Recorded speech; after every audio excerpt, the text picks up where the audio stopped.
Antlers, assumptions, and artillery. The weather is nowhere near bad enough for the buses to be as late as they turned out to be today. Good grief. Slow down. Speed comes with practice. Do it right before you do it fast. Bjorn advises Ashina, who's gripping onto the pillar and is giving him a confused look. When will this ever be useful? Ashina demands as she tries to keep a grip on the padded pillar as she shimmies herself into position. This exact movement? Probably never, but it still makes you stronger, more agile and tougher to pull it off, so it's worth doing. I mean, hell, push-ups are a basic exercise, and people are almost never in a position to actually need to make that specific movement. Bjorn answers. I mean, hell, I think I'll be able to count on a single hand the amount of times per century I'm going to have to lift things up in 10 times standard gravity, but it still makes me a hell of a lot stronger to try. Then what moves are useful? Ashina asks, even as her grip slips and she falls to the mats. Bjorn helps her up. The ones you find in drill and spars. That's teaching how to fight. This is PT. It's all about teaching you how to move and the strength to do it. Bjorn says as he helps Ashina up to the beginning again. How do you do this again? She demands, and he nods before climbing up himself. Jumping to the nearest column, he grips it with his fist closed so as to properly show that it's all in the arms and not in the fingers. Like this, he says, shuffling until his back is to the next column.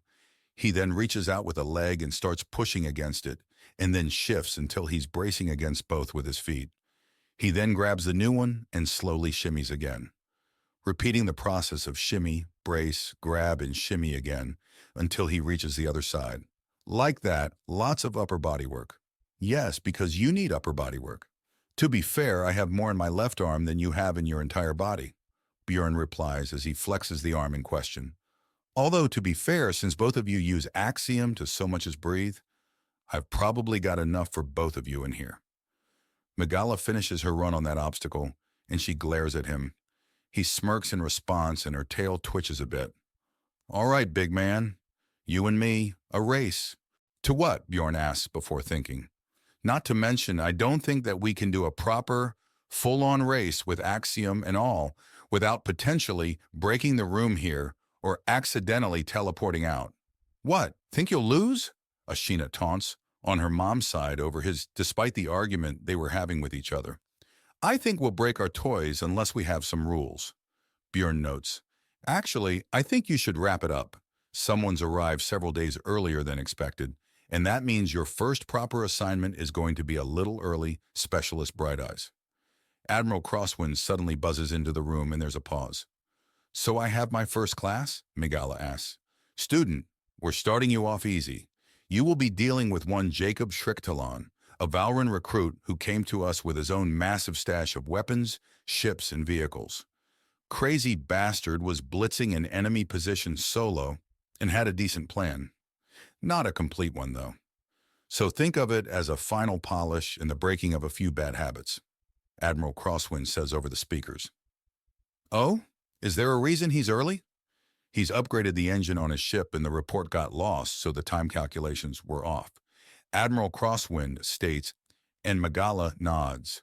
Does it have to be right now? I need some more time with my daughter to hash things out. Tonight at the latest, Admiral Crosswind states and Mangowa nods. All right then. Bjorn, I think they've got it handled. Time for you to get back to what you're actually here for. Fair enough, Bjorn says. Wait, what are you here for? Ashina asked. Rescue training. I can't use any of my previous methods.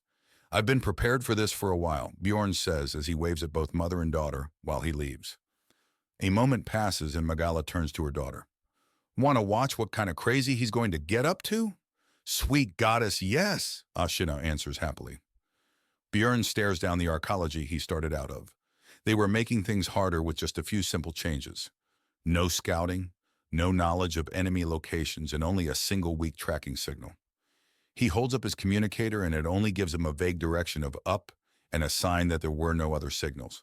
Backup is not an option. His current jacket is also a creation of the chamber, and it will have his allowed tools. He checks the pockets and pouches and nothing. First things first is to enter the locked up and closed down arcology. Its blinds are down, it's shuttered, it's going through an emergency war scenario. Or the simulation is seeing if he can rescue a hostage through a war zone. Fine, that he can work with. He scans the side of the arcology. This one is more the tower model, a huge stonking skyscraper with a footprint larger than most towns and with a population that exceeds most countries. Armor plating is down, an energy barrier surrounds it, and there is an entire swarm of drones patrolling it. He is at the lip of the Hypercrete Foundation, and behind him is a Zalwar blizzard that blocks off sight to all other arcologies. Maybe a challenge someday? He asks out loud as he notes just how high up the drones go, and notes they're all moving counterclockwise. He eyeballs the distance, then shrugs and just fades out of sight before rushing up. He starts spiraling up the tower in a counterclockwise fashion, behind one drone swarm and in the tiny blind spot before the next one sweeps over. It takes him a few minutes alone to climb the massive structure, Axiom allowing him to sprint his way up like a madman. He reaches the top and stands on the roof. The area is also covered and armored over. It's designed to withstand planetary bombardment. If a war lady of some kind wanted to take this arcology, she would have to land her ships and troops and slowly peel this prize open. There was no simply blasting it. The whole thing was made of hypercrete. Ugly as sin, but so tough that the planet could shatter around it, which means that if he tries to phase through it, then the sheer denseness will get him, or the gravity might. So he doesn't do that. He attunes himself to the axiom sensation of the energy shield being projected out from a hypercrete bunker on the roof and feels where its activation mechanism is. Prot 10, the temporally entangled crystal, used in communication, buoys the galaxy over to communicate at thousands of light years distance with zero lag. Far, far more secure than putting holes in the hypercrete for wires. And with a super dense and heavy material resting on more hypercrete, the whole structure is a completely closed system. Perfect. Idiots took away any chance they had to escape me, he says as he fills out the proton and slowly, very slowly and very carefully attunes himself to it. He gets the impression of another room, one with numerous computer banks and a woman who's starting to look around in a panic. She can sense the disturbance in the axiom and has no idea what it means.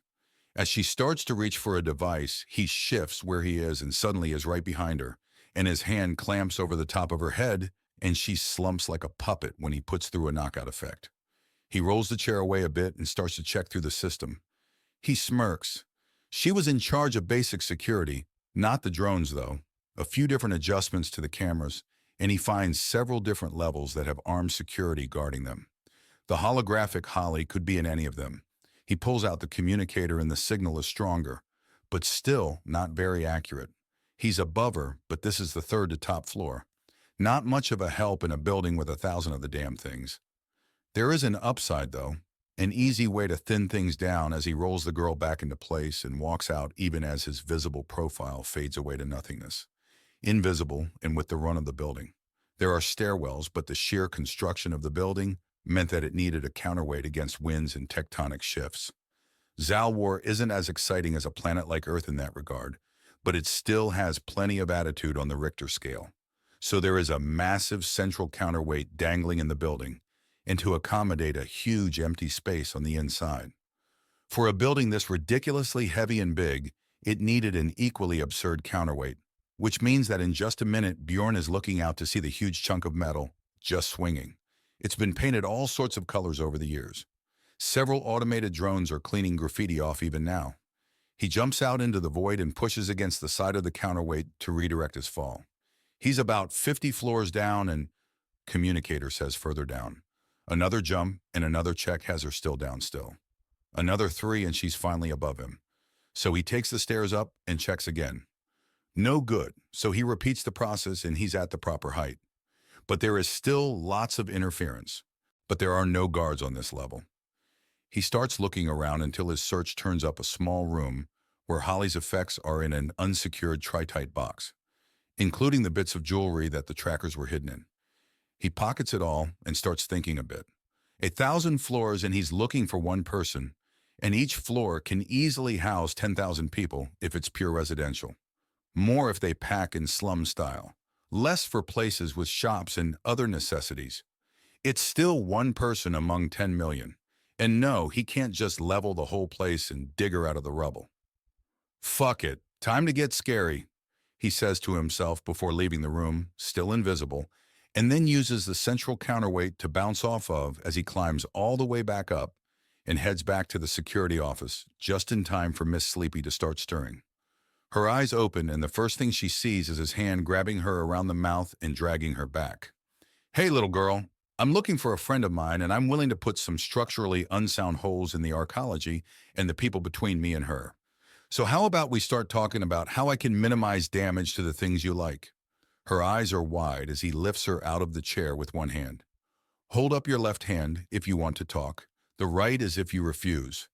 Don't worry, you're allowed to say no. His words said one thing, but his tone said something else entirely. The left hand is raised up tentatively after a minute of trying to pry off his fingers, in complete and total futility.